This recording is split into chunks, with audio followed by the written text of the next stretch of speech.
The plan went pretty solid. Joey came back. We were ready to go. We were drinking. He was a little drunk, I think. But he was still on guard. He was a hunter as well.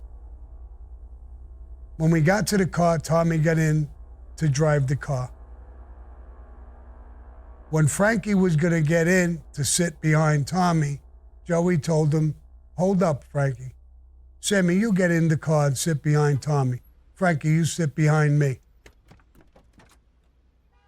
I guess it made him feel a little more confident. The car took off.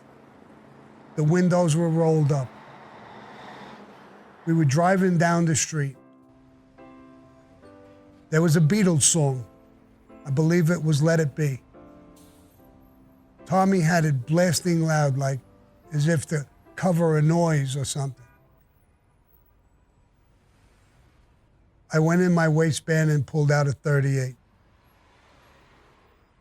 I put the gun to the back of his head, and I pulled the trigger. Nothing seemed to happen. It shocked me. Why didn't anything happen? Was something wrong with the gun? I was confused.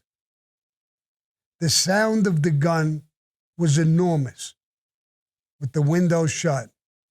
It sounded like a cannon went off. The smell of the gunpowder, I still till today could smell it. I pulled the trigger again. He started to slide over towards the driver, down and to the side. I told Tommy, "Go to the highway." And I told him where to go. It was an area a little bit out of Brooklyn, Bensonhurst. There were fancy homes with lawns, and it was quiet, well-to-do neighborhood. I told him to get off the highway over there and go into the side streets.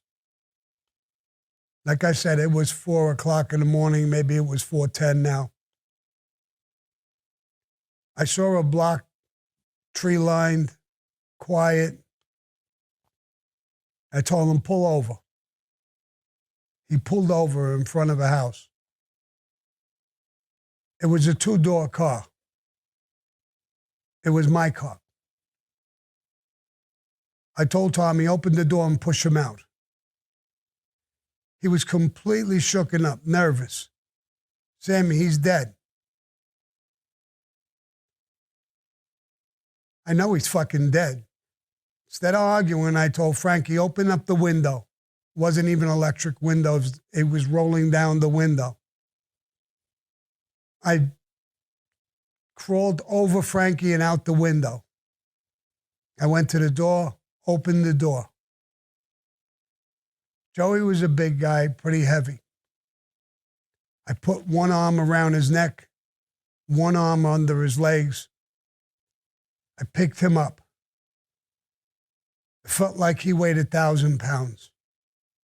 Dead weight feels different.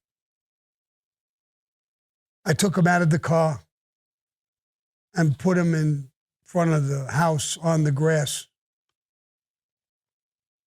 And I got back into the car. My hand on the seat slid. There was a puddle of blood.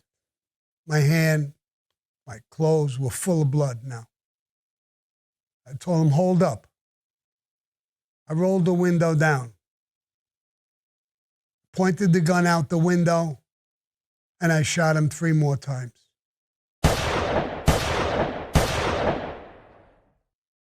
Then I told Tommy, "Go forward, don't speed, don't go through lights, and let's go back to the neighborhood.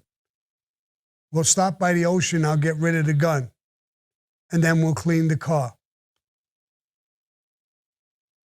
We did that. I didn't know back then that I was making a mistake. You can't clean the blood completely out of a car. I should have just burnt it. But it was my first hit. I didn't know exactly what I was doing. Well, we got rid of the gun. We came back. We cleaned up the car. And then we went up into an apartment where Tommy and his brother Matty and his family lived, and I was staying there on occasion. And we went into the house. I was totally exhausted. I went into the shower to take a shower. I saw in movies when people did a murder, they would get nervous, and sweat, and shake, and I thought this would happen to me. And I was waiting for it to happen. But I was letting the water run on me. It didn't happen. I didn't feel anything.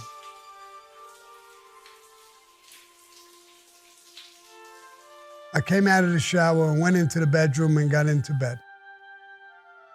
I fell asleep in a matter of seconds. I slept like a baby the entire night. I got up in the morning and there was confusion in the apartment. People coming in, girls, guys. Oh my God, Joe Colucci was killed last night. It's in the newspapers. I remember getting up and one of the girls, the younger girls who used to hang with us, and I said, did they catch who did it? She says, I don't know. It just said that he was killed. I don't think so. We got dressed and we went down to the corner where we would hang out. Everybody was there, people talking, all kinds of stuff going on. Tommy wasn't there. He left to go meet his uncle, Shorty Spiro. I remember it was like everything went into slow motion. It was like I wasn't there. It like I was up further, looking at everybody, talking and listening to them.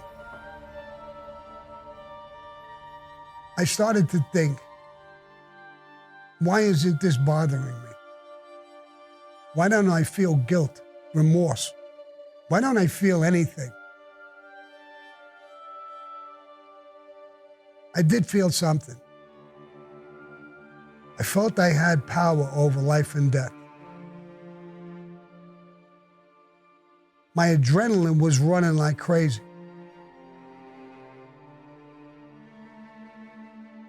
I knew this was part of the life of the mafia.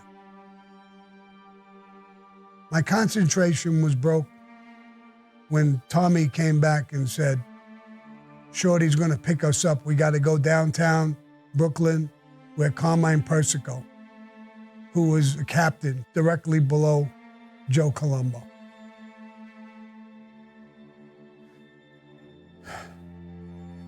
I got in the car. Shorty told me, my nephew told me everything. You did a great job.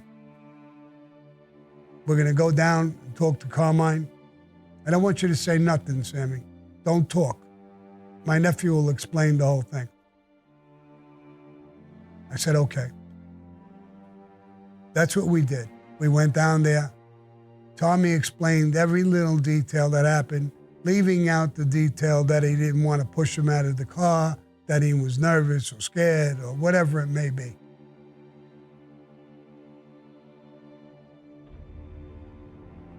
We came back to the neighborhood and we saw the family because we all knew each other.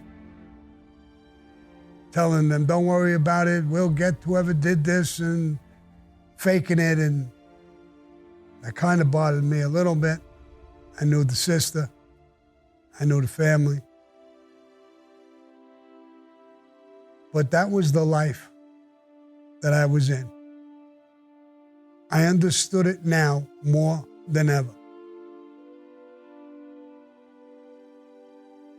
That night in the car, there's no question it was life-changing for me. I was a tough kid with my hands. I never killed anybody. I don't think I'm a bad person or was a bad person. Like I said, I felt power over certain things. I felt now I belong to Cosa Nostra. At some point early in my life, I'm gonna die or I'm gonna go to prison.